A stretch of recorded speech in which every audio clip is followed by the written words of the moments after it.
మీరు high court అడ్వకేట్‌గా practice చేస్తున్నారు. రోజుకి ఇలాంటి కేసులు ఎన్ని చూస్తూ ఉంటారు? మీరు ఎంతవరకు మీ దగ్గరకు వస్తుంటాయి? నేనిప్పుడు ఒక రోజులో 5గురికి అపాయింట్మెంట్ ఇచ్చాననుకోండి. ఫాల్స్ కేసులా? అంటే డబ్బు కోసమే గాకుండా ఒకరిని బలవంతంగా కాపురం చేయించడం కోసం కూడా వాడుతున్నారు. కన్విన్స్ అనేది ఎలా చేయగలుగుతారు అసలు? ఫ్యామిలీ కౌన్సిలింగ్‌కి వెళ్ళొచ్చు, అదొక ఆప్షన్ ఉంది. అయినా వినట్లేదు, మారట్లేదంటే మగాడు కదా, మేల్ డామినేషన్ ఉంది కదా, తప్పు చేసే ఉంటాడు అనే ఒక ఫీల్ ఉంటుంది.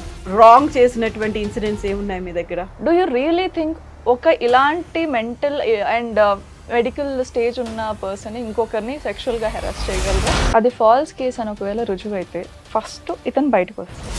కానీ ఖచ్చితంగా కొన్ని క్వశ్చన్స్ నాకు ఎలాంటివి వస్తాయి అంటే, is an NRI, married to NRI. ఆవిడ వాళ్ళ హస్బెండ్ మీద కూర్చొని గొంతు నులిమేసి చంపబోయారు. అవేర్నెస్ అనేది ఎవరికి ఇవ్వాలంటారు? ఎప్పుడు ఇవ్వాలి? 9th 10th ఏంటి రీప్రొడక్షన్ అని చాప్టర్ అంటారు. సెక్స్ ఎడ్యుకేషన్ లేదు, బట్ బేసిక్ రీప్రొడక్టివ్ చాప్టర్స్ కూడా సరిగ్గా చెప్పట్లేదు. అండ్ ఇప్పుడు వీళ్ళందరూ ఎక్కడ నేర్చుకుంటున్నారు?